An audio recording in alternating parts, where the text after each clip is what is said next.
Hello, everyone. Welcome back to the show. Today, I'm bringing back Luke Raynham. He truly is an interesting man, and I'm really glad to have him back on. And thanks for coming Thanks, on. Harley. I appreciate it, man. Pleasure to be here. To be honest, Luke is probably one of the main people that helped me grow my podcast. If you would look at the episodes that I've done, episode, I think it was 28 or 29 that we did, you'll just kind of see a difference in quality the instant after that episode. Our talks after that conversation, truly exploded my mind and helped me, really get into the Adobe Photoshop, Premiere Pro, etc. And, I really have you to thank, so I really appreciate that. No pressure, no stress at all, man. I'm happy to help. Yeah, dude, I remember when we first did it, there was, the camera was at an angle. It was looking in a different direction. Do you remember that? Yeah, I was down here. And, yeah. But yeah. I'm just just move to, and I'm just adjusting my angle now as well as we're speaking about it. Mm-hmm. But I remember seeing it. I'm like, we need the angle in the middle. We need to have it straight. We need to have the lighting right, whatever. So, no, I mean, it was awesome. It's awesome to be here again. And I'm loving the clips you're doing, loving the podcast, loving the energy you're bringing. It's epic, dude. Well, thank you, man. Yeah, and I see that you've created this new brand, Personify, and it's a company that seems to be personified. Personified? Yeah. That's it, Personify. Perfect. Exactly, and it seems as if the goal of Personify is to help create personal brands for people. And, can you explain how important a personal brand is? Why is a personal brand important? Yeah, good question. So a personal brand is important because, in my opinion, and from my experience of what I've seen from, we can even just throw some names out there and instantly, what do you think of, right? So Elon Musk, Tesla, Neuralink, Twitter now, right? Kim Kardashian, whether you like her or not, whether you think she's a part of the conspiracy cult or not, it's up to you. Skims, her brands that she has. How are they able to get those brands out there so prominently? Personal brand, right? So the past is, a lot of marketing, advertising in newspapers, TVs, whatever. We're well past that now. Obviously, we had, TV and television and radio, whatever. And that was selling a very short section of a business to get people in. Whereas personal branding is all about building trust with clients, with people, with potential businesses, or potential clients in the future, through expressing who you are, right, and doing your thing, right. So that's the future, in my opinion. What a simple question to ask is, what do you trust more? Do you trust, when you see an advertiser, do you trust a business name or a face? Usually, it's a face. I mean, 100% of the time, it's a face.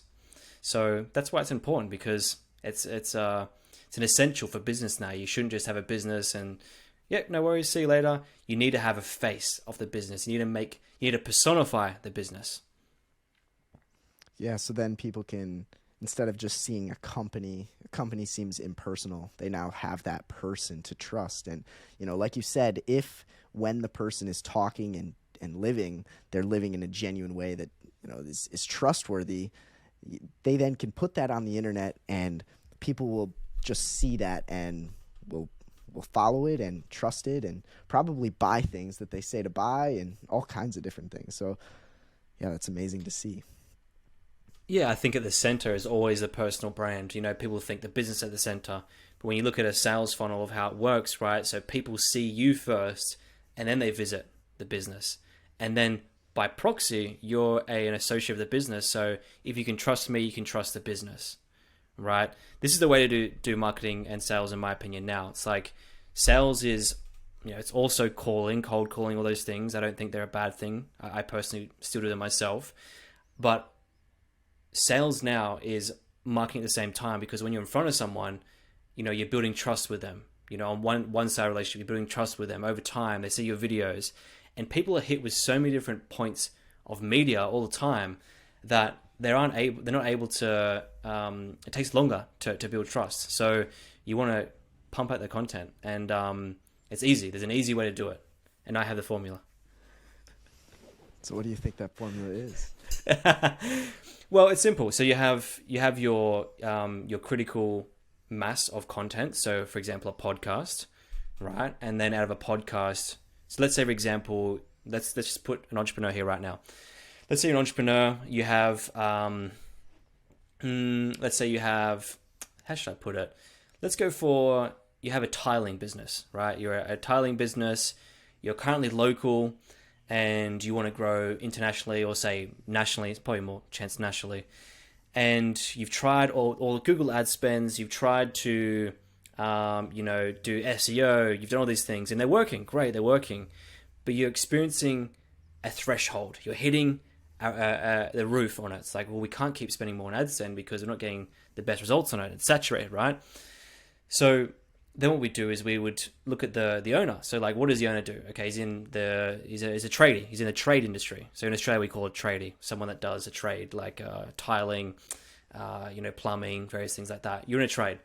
So then we go like, okay, so how many podcasts out there now are there around doing a trade? In Australia, for example, there's tons of them talking about being a tradie and doing plumbing and housing tips, all these things. So what my business does and what I would recommend for people to do if you want to do it by yourself is to get yourself on podcasts and around the subject matter and talk about stuff. Talk about your business, talk about running your business, your own personal life, anything, right?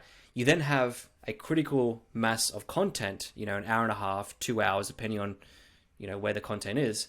You then chop that up, right? You can probably extract about 3 to 7 YouTube videos out of that, 5 to 7, if not more, reels. Then you upload it to your channels, right? Then you distribute it across all 9 channels. And I say 9 because all of them work, just for different formats. So that's the kind of key. It's as simple as getting on a podcast or getting on somewhere that has a long form of content. Live streaming can work as well. Probably not for a tiler, but we refine that in my business. But for those who are listening, find the medium that you want to get onto. It's live streaming, podcast. It could just be sitting in front of a camera and talking if you know how to do that. And then over time, you collect all this content, right? Then you chop it up, you add graphics, all these various things, upload. Give it about 6 months and you'll see your brand grow. Simple as that. Yeah, that's really, really awesome. I've done some of that, but I'm curious, what are the 9 channels that you think? Because I can think of like 7, but I can't think of all 9. I won't be able to list them all off the top of my head, but I'll say the ones that people probably don't know about. So Rumble is one of them. So I'd sync Rumble with YouTube. Obviously YouTube. YouTube Shorts is probably the best platform. YouTube in general is probably the best platform to be on. So YouTube Shorts, that's YouTube as well. Instagram, Facebook, Twitter. You want to reformat the content. So when you get the video, there's an automatic function in Premiere Pro where you can get the captions. I'm sure you know about this, Harley. And you can copy and paste the caption, extract the best parts, put them as tweets, but also upload the video to Twitter. You then also do Pinterest. You do as a pin on there, but there's something specific. I forget what it's called. There's a format in there you put it on. That one's very slow. That takes about a year to build up, but I've got traction on there and it really works for me. You can also put it on, what else is there? TikTok, of course. Facebook. The Reels on Facebook have been blowing up for a while now. That's a huge platform. Snapchat Spotlight, maybe. That's it. Snapchat Spotlight. And there's another one as well. Maybe Reddit, but I haven't seen much success with Reddit. But yeah, 9 of those platforms. And the kind of optimum goal, and if you have the resources for this, great. If you don't, then speak to myself or whatever you want to do. But the best way to do it is to repurpose it for each platform, right? Twitter, you want to do more, text-based for now. Elon Musk is thinking about getting more video push format. And then, for, YouTube Shorts, obviously you want the videos, but you want to focus more on SEO stuff on there, the tags, which you can get an app called vidIQ for. But yeah, you want to repost for every single platform. But those are the 9 platforms in a summarization. It's amazing. It's crazy how just a few apps on your phone can truly start the creation of money for you through the personal brand. I've seen it myself in some ways, and I never would have believed it, but after seeing you and a few others doing it, I'm like, wow. I don't understand why anyone who has a few hours extra time a day isn't trying to do something like this, but I don't think it's built for everyone, though, because it's a long learning curve. You know, either you pay a lot of money, not a lot of money, you just organize it, or you invest your time into the learning curve, like you and I have. You know, I spent, and same with you, how you're saying, you know, your podcast changed completely from episode X. For me, like, I'm still learning how to edit videos now. And for me, like, there was a period, I remember looking back on my old videos, and I'll send them to you so you can, if you want to see them, they're pretty funny. Like, just chaos, just like messy. My face is like straight up in the camera. The captions are too big. I'm zooming in and out. I'm adding irrelevant graphics. The music's too loud.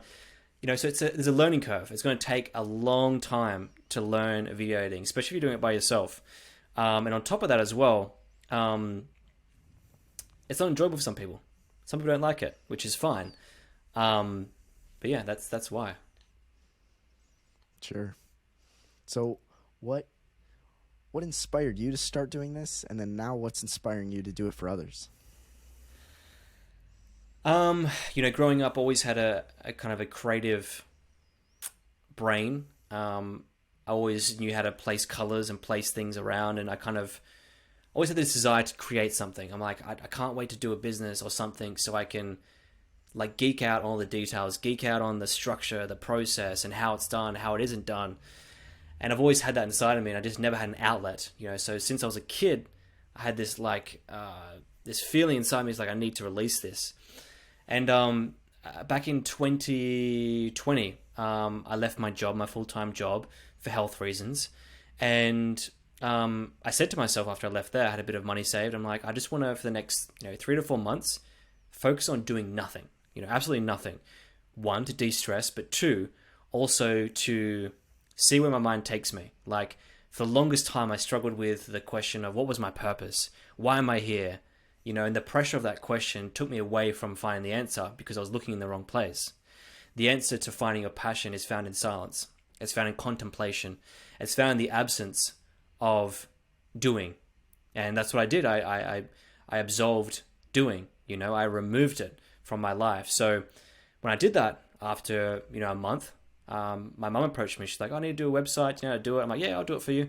Started doing that. I'm like, wow, I love doing this. I love creating stuff. And it was stressful. I didn't know how to do it. I was figuring out as I went along. And my nature is like a bit chaotic. I love before we go on the call here, I was just trying to set everything up and whatever. But I love the chaos of it. I love the, the not knowing how to do it. So I started doing that. And then, fast forward a month in from doing that, I then started to create carousels. I found this guy called, is it Dan Walker? DAIN Walker. And he's doing these awesome carousels, like these really cool carousels. I'm sure you can pop on the screen there when this is out.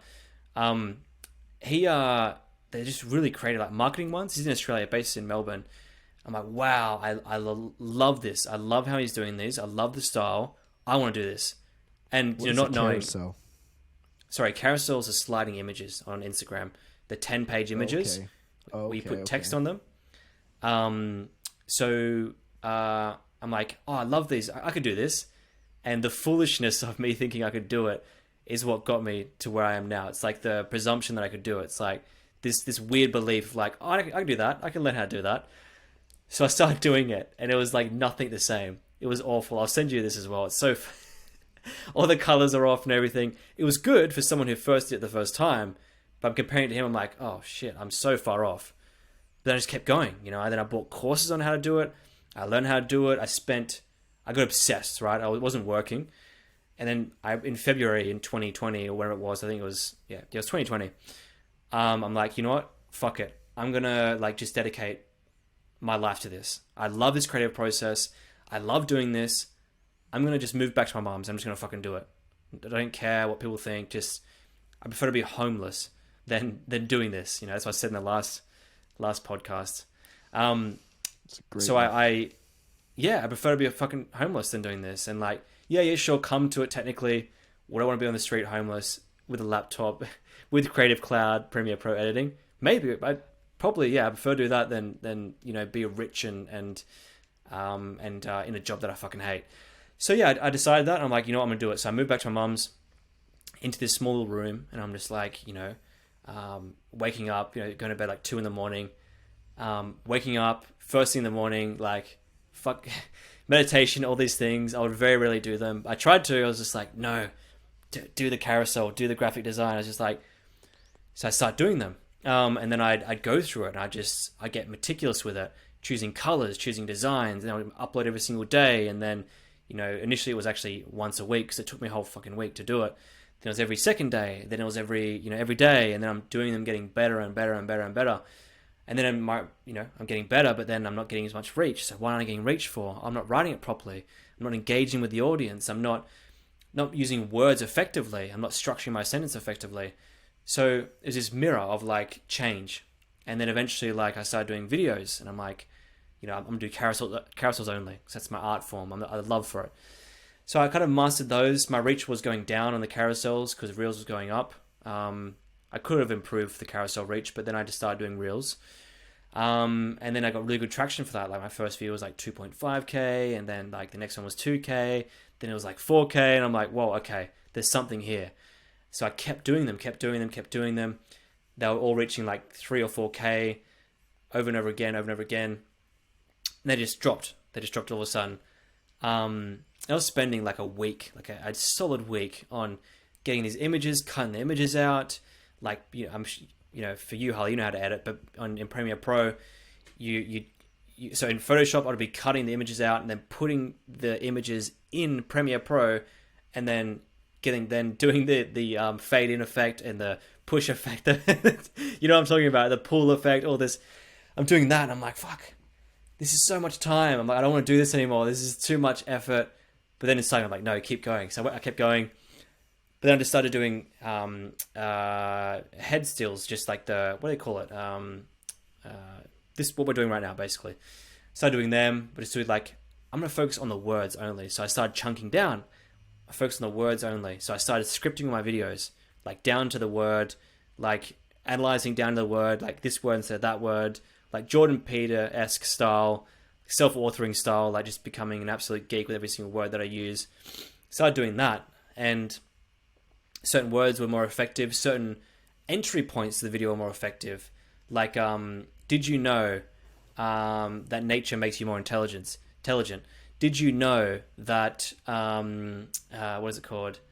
That multitasking makes you dumb? Little things like that. And then I try that for a bit, and the result will spike, and they go back down again.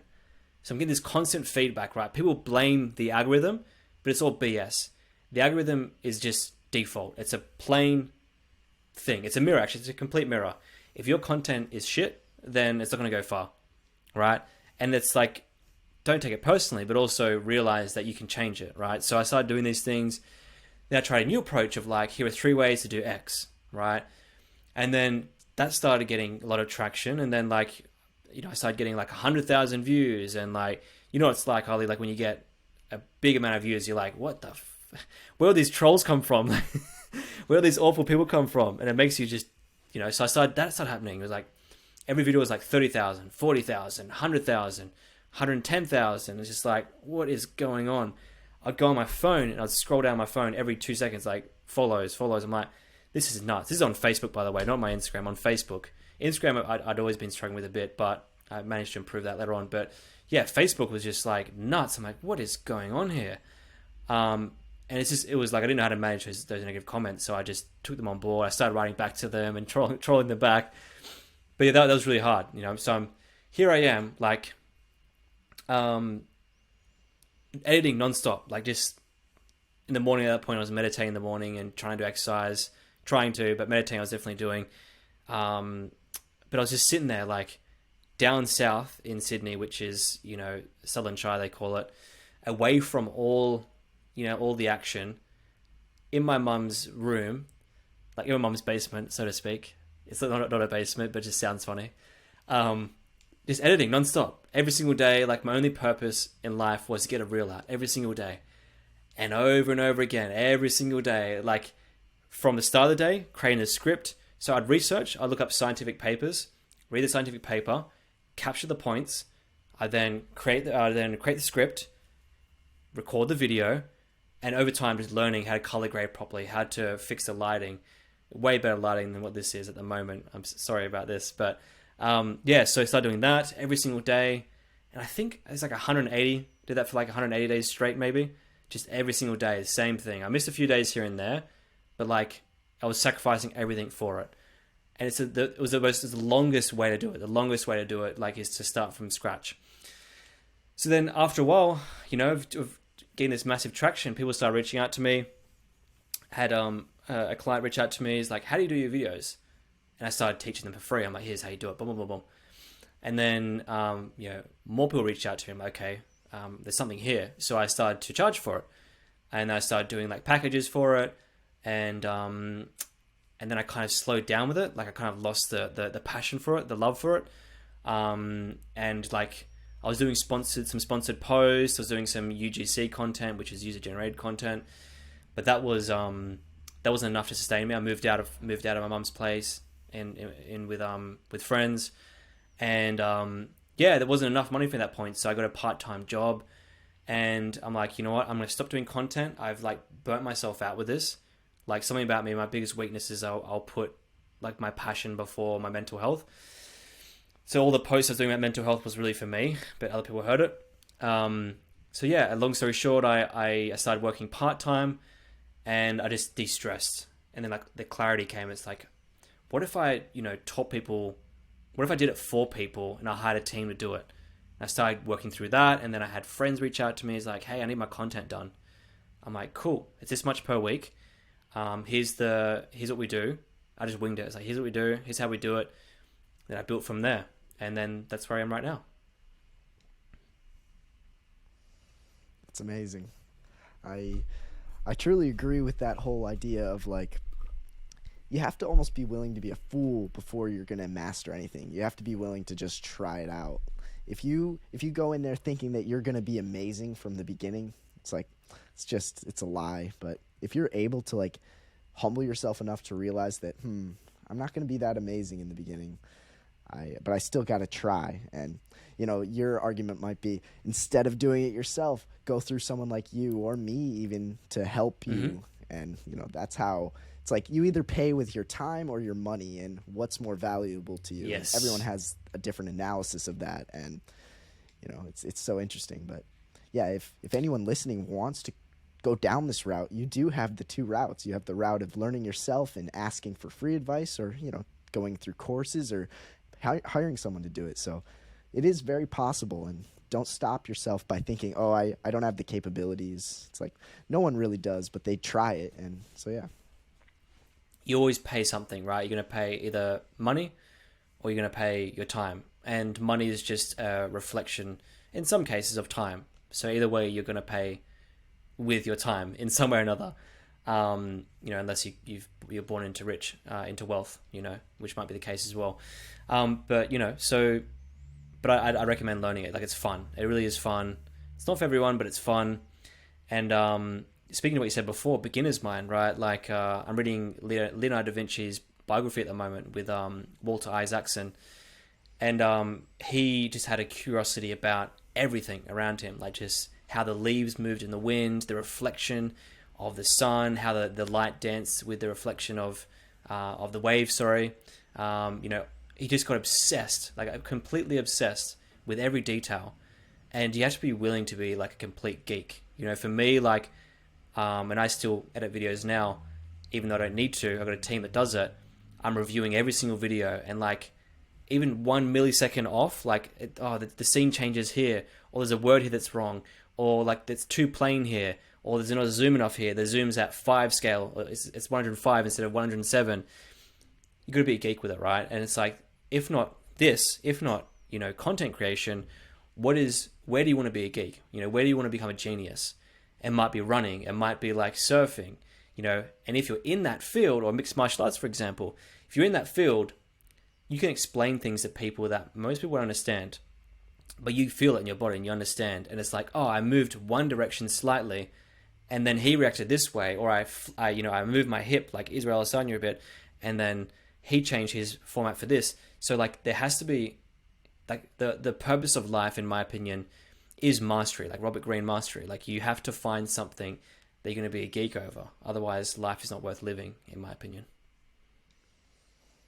And that's really well said, and it ties in with what you were saying before on our other episode. And I see you posted that clip where it's like, you know, you found something that truly gets you up in the morning, and you can tell that this is what you should be doing every day, and it's what you want to do. And no matter how much money it brings, it seems that that's the thing that you want to do. And I really kind of hope that everyone finds that.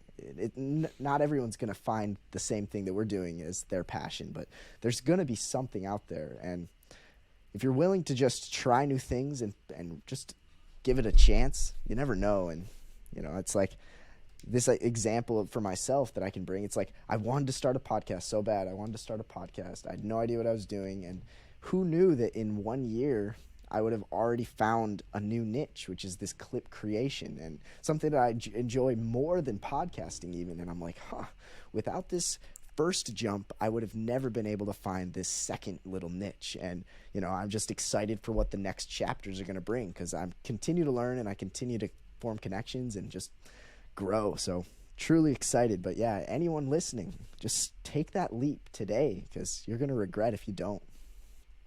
Yeah, and speaking into like take the step in one direction can lead to a complete different one. Like for me, I still love video editing, I still love doing it, but now my thing is like business, and I don't mean business, just business. I mean like marketing, branding, you know, sales. I love building websites. Like cause I've got my own business Personify now, and like on that, I'm learning. You know, it's a mirror. It reflects back to you what you're missing. The market never lies. You know, people don't lie. You lie to yourself about your interpretation of what that means, right? Like same with like, you know, it's a vanity metric, right? Like likes and follows. You can lie to yourself and say, oh, Instagram's changed now, or like they're shit now, or whatever, or this or that. This is the best platform. It's like the reason you're failing is because you suck. Like, I'm sorry, it sucks. And that's for me as well. Like I've got 60% of my posts, 50% of my posts like flop. It's like, why do they flop for? Oh, it's a bad time. What's this? Like, no, it's just a shit post. Like, just be honest with yourself. So same with business, right? So I'm doing this business now. I've got 4 clients at the moment on a retainer. And for me, like as I'm building it, I'm like, what am I missing? Like, why isn't this working? Why isn't this landing? Or why am I generating leads? And it's like, it's me. Or if one of my team members, like if she doesn't meet a deadline, it's like, how did I cause this? How did I put this in position? What do we need to do to make this business better? Everything comes back to me. You know, even my health as well. It's like I can be a victim. I can buy into learned helplessness and be like, I'm unhealthy because I'm just unlucky. I've got bad genes. It's like, no, that's bullshit. What behaviors, what habits, what ways of being, what micro agreements did you make with yourself to get to where you are now? Yeah, so like for me, like when I'm creating content, the first thing that comes to my mind, and I think this is the same thing for everyone, it's like when you post something that doesn't perform well, you're like, oh, the algorithms change. You know, Twitter's algorithms change, or Facebook sucks now, or Instagram sucks now. The best platform is this one. But the truth is that life, business, I mean, anything really, your physical health is a reflection of you. It's a mirror. It's a fat mirror shining you in your face. And if you don't learn to see the reflection and be honest with yourself on the reflection, then honestly, you're not going to get anywhere. You know, for so long, you know, I've had health stuff going on. I'm like, oh, like I'm suffering from health, you know, this is just me. It's just bad luck. Like poor me, you know, but the truth is like, okay, the question is, how did I get myself in this situation? How did I put myself in this situation? And anytime anything goes wrong in your life, right? Wrong, quotations, you have to ask yourself, how did I put myself here? Now, the truth is there is chance. Chance exists in life. Chance is a real thing, and so is luck, right? But you can't control it. So the question is, how did I put myself in a situation? How did I influence the result? And the question answers the answer to the question is an uncomfortable one. It's like, well, if I'm honest with you, I'm a pretty stubborn person, or, you know, I think I know all the answers. It's like, yeah, you know, that's for me. Like for me, like when I have health stuff going on, it's like, I'm trying these different diets, I'm doing these different supplements. Why isn't it working? It's like, well, the honest answer is because I'm stubborn, because I think I have the answers. If I had just seen someone professionally, like a naturopath or something, a year ago, or didn't stop seeing the one that I should have seen a year ago, I wouldn't be where I am right now. That's what you call radical transparency and radical honesty, right? And it's the same with the content. If you're someone out there who wants to create content and you upload even 30 posts and you're like, oh, they're not working. It's like, you haven't tried hard enough. You honestly really haven't. You need to give it like 3 to 6 months of posting every single day to see a real result. Same thing with your health. Same thing with business. Same thing with relationships. The list goes on and on and on and on. It's like, if you're 2 weeks in, you're like, I'm not seeing results. It's not working for me. It's like, fuck off. You're full of shit. You're being lazy. And not lazy in the sense of like, push yourself to do more. Lazy in the sense of you're not being honest with your capacity. Right? Man, that's really well said. Yeah, Thanks. It takes a person to really, honestly, humility is one of my favorite qualities, because it forces you to be honest and say, I could be better. I messed up here. I really don't know very much. And honestly, within humility, I feel like anything's possible. If you have a humble mindset on life, I feel like you're going to go so many places, and people are going to respect you more. You're going to respect yourself more. And honestly, I feel like humility is like one of the keys to life, just in general. It's helped me a lot, and yeah.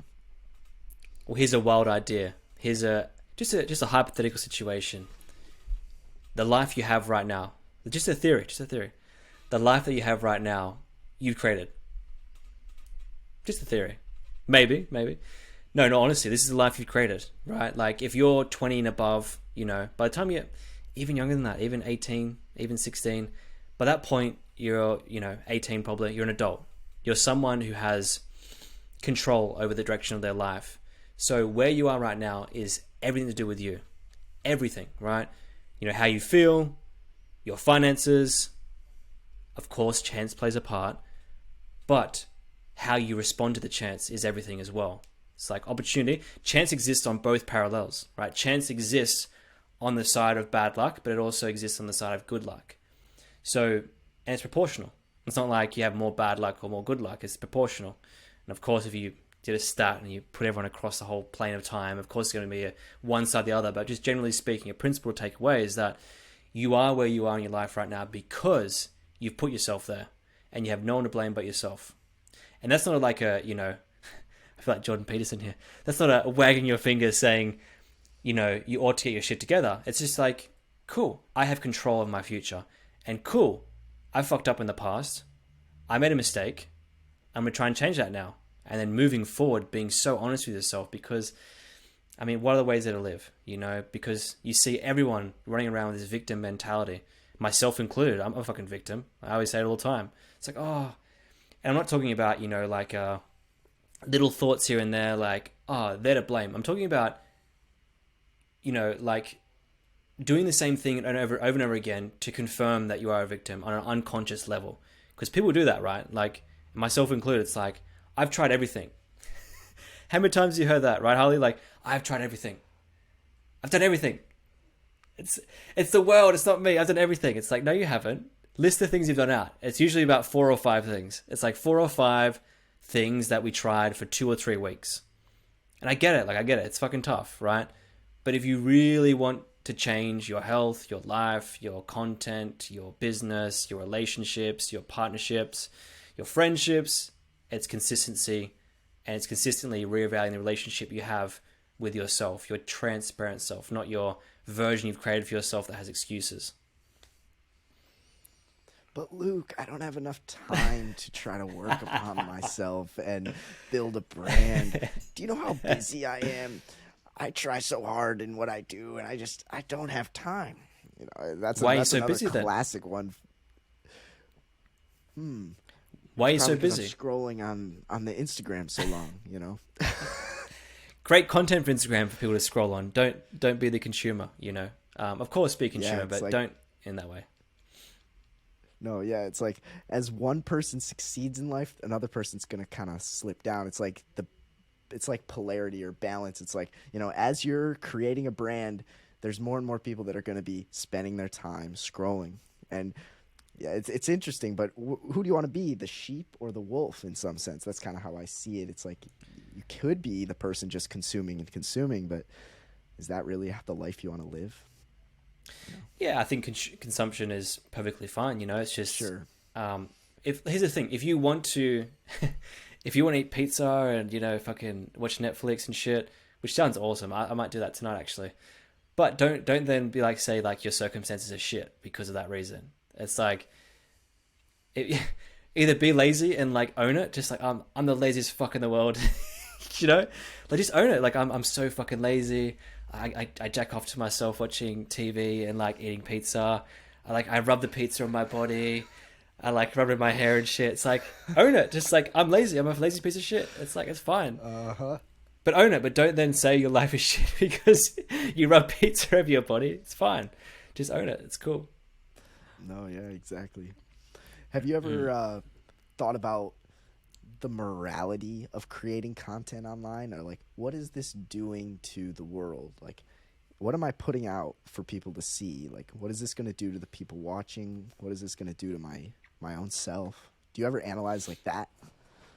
Yeah, I do actually. I thought, initially when I started creating reels, am I contributing to the attention deficit of the generation we have right now? And the answer is, yeah, I am contributing to it. Absolutely, I am. Yeah. Like actually, that's a good question. Yes, I am contributing to it, but the alternative is, I don't contribute to it, and I don't give valuable content to people, right? Now, what's the alternative? Let's say like we all just said, you know what, I want to contribute to this way of thinking. It's like, well, then there'd be no content there. Then maybe there'd be no Instagram. There'd be no business. It's like the market buys whatever the seller is selling, right? And it doesn't mean you should sell unethically, but also you should meet the demand if it's ethical. Is it so bad where it's like, oh, I shouldn't be doing this, it's the wrong thing to do? I don't think so, because I'm not the one deciding. But I do it as well. I consume the content myself. So is it then bad for me to consume the content? Yes and no. It's like a polarity. It's like it's the dark and light side of everything. There's always a good and a bad. It's like, well, there's no Instagram. Okay, that's great. Good thing. What's the dark side of that? I wouldn't be talking to you right now. We wouldn't be sharing this message. People wouldn't have changed their life. People would be living in the same situation. They'd be stuck to their town. They wouldn't travel. They wouldn't do this. So it's like you have to analyze the argument in two instances, or even three actually, like the dark and light of it, but also the neutral of it as well. How about you? Oh yeah, that's a really good answer. I love that. Yeah, I've analyzed a similar thing where it's like, I don't know if you've seen this documentary called The Social Dilemma, but of course. Either way, it just kind of talks about, how and why social media is addicting and, what it's doing to addict you and whatnot. And can I add to that actually, I deleted all... No, totally. Sorry, my bad. Go for it. No, yeah, I watched that documentary like 3 or 2 years ago, and then I deleted all of my social medias for like a year and a half, and I was like, I'm done with this, I don't want this at all. And then I started to, I literally got social media back right as I was starting this podcast, because I was like, well, I need to distribute this in some way, and this is like the best free way to do it and whatnot. And I was then analyzing, okay, people are going to be scrolling and seeing this. This was kind of like my goal from the beginning, which is I hope that as people are scrolling, that when they see the thing that I've put out, it impacts them in a positive way. It motivates them to improve. It inspires them to pursue something, etc. Because that's kind of what my brand is about. It's like how to inspire you to be a better version of yourself, how to impact you positively and, leave with the situation better, with more knowledge and, fulfilled in some way. And that's kind of what I try to do with these clips and with this podcast. And I can see the dark side of it where it's like, Harley, people, what if you said something that didn't impact someone positively? Or what if you're just adding to someone's just time that they're scrolling and whatnot? But I really do think the pros outweigh the cons. And like you said, Instagram's still going to exist. And I could sit there and just kind of complain that it exists, or make the most of it and try to better it and better my life because of it. So, yeah. And it's also analyzing, where does a problem actually arise? Like speaking about first cause effect. when you look at Social Dilemma, they're talking about the impact of social media. Now, I'm using that as a proxy, as an example. But if you look at the Social Dilemma, like, let's say, for example, they're pinpointing it, social media is bad. That's the general consensus or the general takeaway. Social media is bad, but is that really the first cause effect? Or is it encroachment of privacy? Or is it perhaps that that the companies that own the businesses don't have boundaries that are legislated? Is the center cause then the political system? Do we need to be like another country? Do we need to adjust the political system? So the question for me isn't like, is social media good or bad? It's like, if it is bad, is that the first cause effect? Like, why are people on social media? Is it mental health stuff?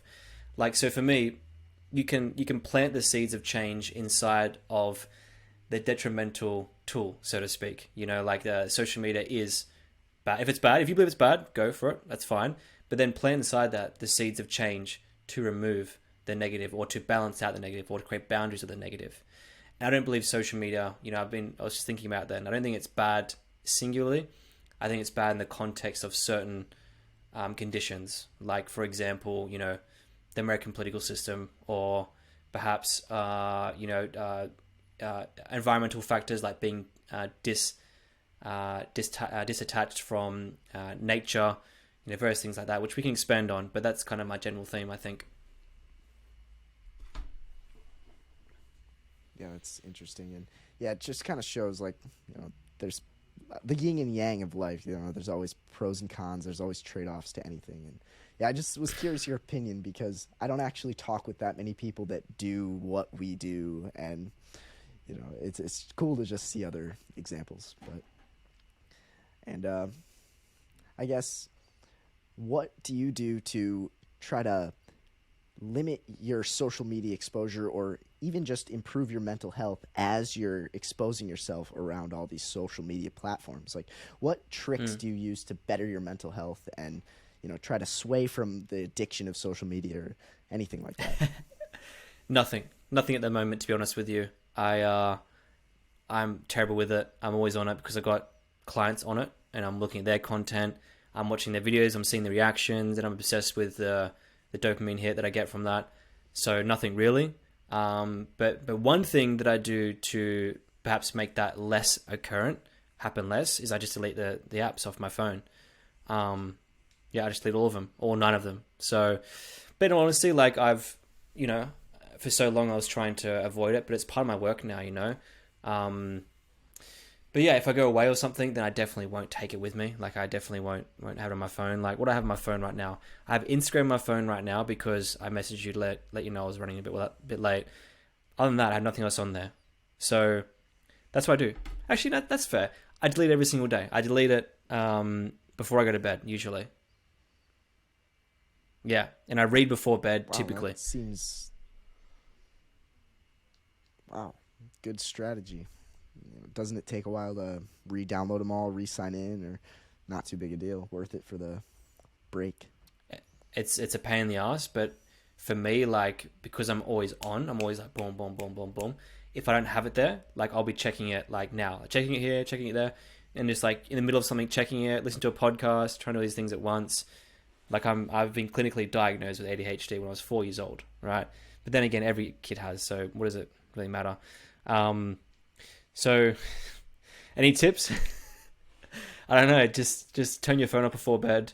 Put it downstairs. That's what I do. I try and put it downstairs as much as I can, and it'll creep back in. Like, it really will creep back in, which it has for me recently. But the general theme, like, read a biography. I'm reading Leonardo da Vinci's biography at the moment. I'm just immersed in that. And then put your phone downstairs. Delete the social media apps. And then have a bigger why. For me, to do that, it's so fucking hard. But I know that I can't communicate in the most effective way possible unless I have that space from it. In the afternoon, I'm using my social media, but in the morning, like, it's very rare I'm on there. So yeah, that's what I do. Those are great strategies. I do find myself at night and in the morning wanting to check social media. Like, I can tell how much I'm interested in what the reaction is going to be. And I've implemented strategies of like charging my phone like on the other side of the room or in another room, and forcing myself to like wake up actually, instead of just kind of like half awake, scroll, and just kind of like feeling numb and honestly less motivated to really move. That's happened to me so many times this year with this whole clip creation, but I guess it's just the trade-offs, and if you can find strategies like plugging over there or whatnot, but yeah. And get an alarm clock, man. I guess this is a question. What's up? Get an alarm clock. Oh, like a real alarm clock, not just a phone. the ancient analog alarm clocks. Yeah. Put in your bedroom, and then like your phone outside your room. It is so weird, man. Like, and you got books there right behind you. Like, just read before bed. It's going to be so hard the first week, but then you realize like, oh wow, I'm learning so much, and I'm getting through this book so quickly. So yeah, that's what I'd recommend. Just alarm clock. And I told my mate this as well, actually. And he's like, oh, I've been using social media so much. I'm like, dude, put your phone outside your room, hidden away when you go to bed, an hour before bed, and just have a Kindle or have your, a book and just read before bed. It's one of the best habits I've cultivated. Like I've fallen off the bandwagon just this week, actually. I'm like in bed, like scrolling and like, oh, I got to do work stuff, whatever. But it's like, it feels so good to go to bed like that. That's a great strategy. I really, truly, I need to do that like now, because I've fallen off that heavily for the past while. But, I guess what book would you think that everyone should read? Or I guess what were you going to say? I wasn't going to say anything, by the way. What book? I don't know. I had a recommendation. I think, I don't know. To be honest, I don't know. For me, like the way I can tell you something different, which is how to choose a book. Like for me, I don't just buy any book. Like I don't, in the lackluster of like, oh, I like this book, it's amazing. Like, oh, like I've got to buy this. I want this thing. It's like, what one book will change the quality of my life the most in this moment? That's a very different question. And the answer that I came upon was like, I started researching history, like modern history. And I'm like, oh, I really want to step in the mind. I want to be in someone else's mind. I want to escape into someone else's mind and like just step into someone else's reality. So I bought the Leonardo da Vinci book and I started reading that last night. I just smashed through it. I just kept reading. So the question I ask is always like, what book will improve the quality of my life the most right now in this moment? That's awesome. That's a great question. Can I ask a question? Because definitely. So I see Jordan Peterson's book in the background there. What do you disagree with Jordan Peterson on, just out of curiosity, if anything? Let's see. It's a great question.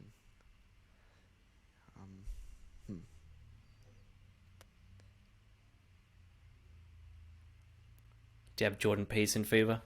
There's so much. I kind of do in some ways. Let's see. Me too, mate. Me too. Well, I disagree with. I like his energy of trying to. I feel like he's pretty humble in the way he explains things, but I feel like sometimes he can.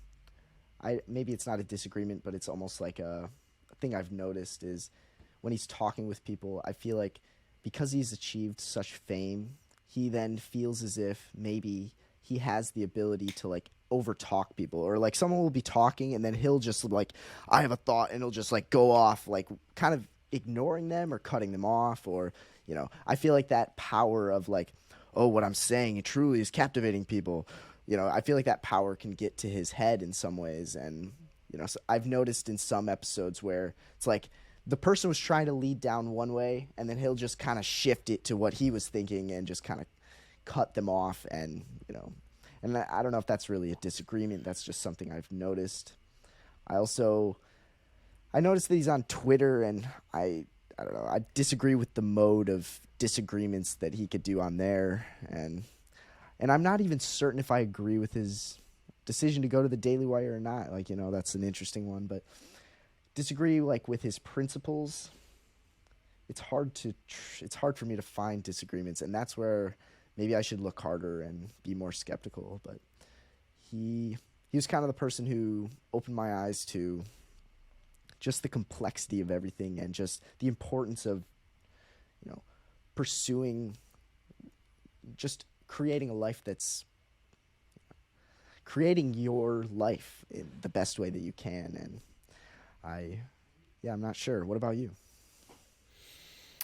I think his general tone of, how would you say, the position he comes from in referring to people as like, not specifically these words, but these general tone of words, like you're a pathetic, or like you're scum, like, I feel like, and perhaps, this is useful, you can't have one without the other, but if we're talking about what I dislike or what I disagree with, it's the apparent